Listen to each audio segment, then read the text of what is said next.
We're joined today by the host of the Go Blue with Stu podcast, the one and only Stu Douglass. He's a little down in the dumps today. It wasn't a very good night for Stu and for the Michigan faithful tonight. No, I don't really know what I watched, and I was just waiting. I'm waiting for them to turn around like they always do, and it just didn't happen. And it's like, I feel like an idiot. I don't know, but these things happen. I mean, what are you going to do? It's college basketball. Yeah. There's a reason why the games. It looked like the early days of the John Beilein, the Stu Douglass, Zach Novak team. Well, no. See, the first year we were scrapping. We always stayed in. Second year we got a little overconfident. So maybe this team doesn't really seem like that. They're not the type of team that seems like super overconfident, or they could get like that. I think it was just one of those dry spells. And again, we've talked about it. I've talked about it on the podcast and with you guys, and it's like they've had the Ohio State game, I think even in the Wisconsin game when they've come back from the break, and like they've had to have one guy kind of step up and save them for like a first half dry spell, and they just had a dry spell the entire game. And then, that happens. They're allowed to have that. Like, we keep college basketball, college sports is all about dissecting each game as it happens, and it's like, these are college kids. This is going to happen. So what was it about this game and this matchup? Was it just Illinois kind of took advantage of some of the questions we have about the point guard play? Was it just something where maybe Michigan came into this thing, they don't have Ayo Dosunmu, there's no way that they're going to be able to win this game? Was it just one of those nights? Like, what do you think happened?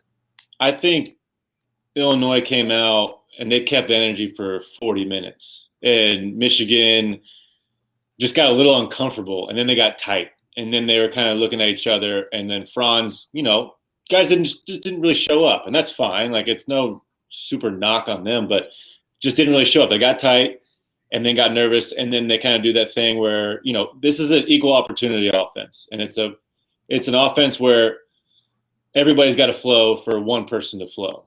And they were just kind of looking at each other, and then nobody was really stepping up. I mean, Austin Davis was the most efficient player out there, and he was scoring on Coburn like it was nothing. And if that's going on, that's going to be a rough night for everybody. So they kind of give a flow of things, and you've seen that with this Michigan team where it's like, all right, we're kind of struggling, but we're going to hit that moment where we make a run. Like, they always say the cliche is basketball is a game of runs, and Michigan just didn't hit it.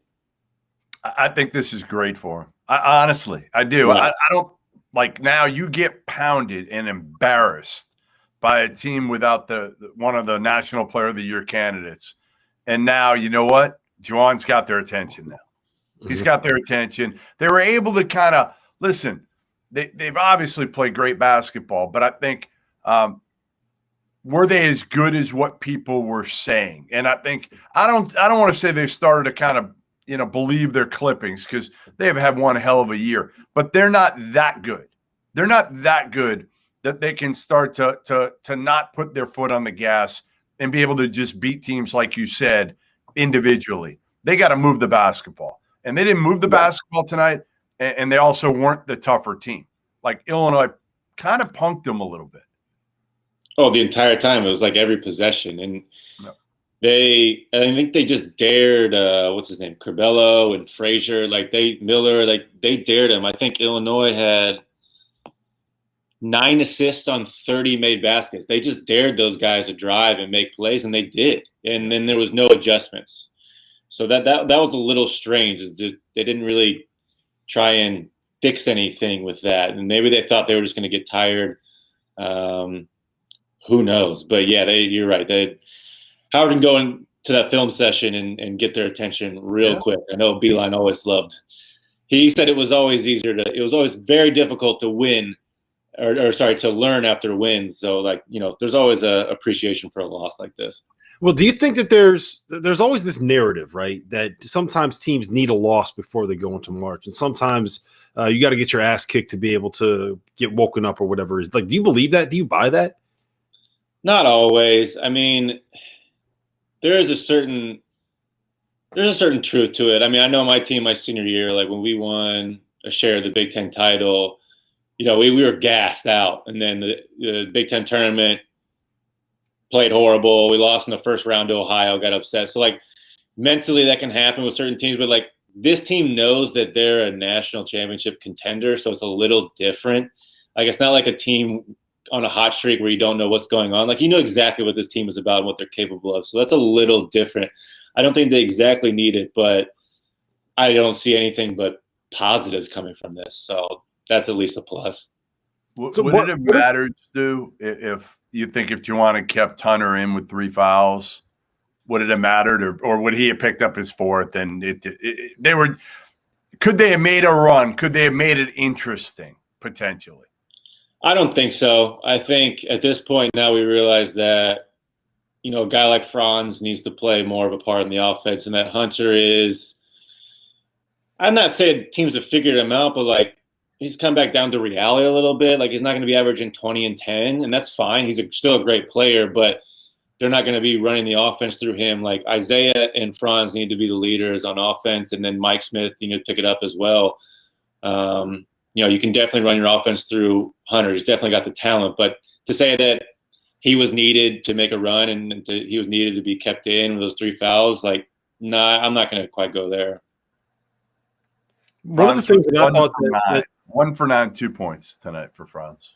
Yeah, like, I just remember watching the game and just like, wait, where is Franz even in? Like, what's going on there? And that's just it's a stepping stone. It's another learning experience for him. He'll get there. One of the things I think Illinois did well was they kept the ball on one side of the floor, and it felt a little bit like they were able to get Michigan out of the stuff that they were running. And you kind of touched on this earlier, but Michigan does feel like a team where they need to get their offense they need to get their points out of their offense, right? They need to scheme up shots. They don't necessarily have as many great playmakers if you're going up against a team that can kind of take you out of what you want to do and match up with you one-on-one. And it felt like Illinois was like the first team to really kind of get to them that way. Yeah, it was odd. There was a couple of possessions where I think they were denying, you know, was it Hunter or Austin have it out top and, you know, past 3-point line, and then they were denying the guards, and then kind of guys were just looking at each other. I mean, they were throwing it down to Austin Davis, and, you know, Austin Davis has proven himself to be worthy in the post, honestly. Like, he's honestly been efficient all year. Yeah. But he's not the guy you're going to go to and then just look at and say, you know, throw your hands up and go, all right, make a play, dude. Like, that's not the thing that they're going to do. And that was a couple of possessions where they did exactly that. So they got flustered. They got thrown out. And then, you know, it's kind of like, well, who's going to pick it up for us? And just nobody did. And I think that's where Isaiah and especially Franz, Isaiah from like a mental leadership aspect and also, you know, talent-wise, but like Franz from a talent-wise aspect, they both need to lead that team getting out of a rut like that. And it just was not there. You know what I think also will help Juwan is think about this. Think about how long he was in the NBA and how many of these type of games happen in the NBA. Every night there's one, right? Every night you look at it and you're like, how the hell did like Detroit beat the Celtics, you know, a week and a half ago or whatever? So like, I think if there's somebody that's able to put this in perspective, figure out how to get these guys to learn from it and not let it happen. Now, again, in the NCAA tournament, hopefully you're not going to let it happen, right? You're going to be up for every game. But ultimately, like Juwan's gone through this 100 times. This is a thing that I think a lot of people don't really recognize, or it's not something they would recognize from a college fan standpoint, but like these coaches carry a lot of weight, and especially a guy like Juwan, and you can take an 18, 19-year-old kid and you can beat the confidence out of them super quick. And, you know, it doesn't matter if this team was undefeated and like guys were averaging 20, like you can get into a guy's head confidence-wise by telling him he sucks for one game. Like, it can be a problem. I don't foresee that. I'm just saying that, you know, there is definitely a balance there. And Juwan is a guy. Careful. Yeah, you got to be careful with that stuff. And Juwan is a guy that knows that these things happen. So he can get in there, dissect it, look at it and say, like, all right, like, yeah, you guys sucked, and this isn't you. And you got to make sure, you got to remind them, like, this is not who we are. You know, instead of like trying to beat them into submission to play better. Like, that just doesn't work. Well, you never had that. I mean, you had a guy in Beeline that was smart enough, right? I mean, did he beat you guys down really ever? It was different. I think it was different because he was building the culture where it was like, he's beating the bad habits out of guys. Right. he's beating his culture that he wants into guys. Like, they were not all the guys that he wanted to recruit. I mean, to be honest with you, 6, 7 guys had to pass up on my scholarship to get there. So it was like, it was a little different for him in those film sessions. I imagine, it's just a little more relaxed, especially when you have the type of talent that you have now. And like the 2013 team, for instance, right after I left, he's a little more chill in the film sessions than he was in the first few years of my career. Well, with Petey and Manny, he wasn't chill with those guys. I didn't buy in right away. Really? I mean, they were so talented, and they weren't Beeline's guys. So it's like there's a mental thing there that, like, really nothing bad against either of them, but it's from both sides. It's a mental thing that it's hard to really dissect, honestly.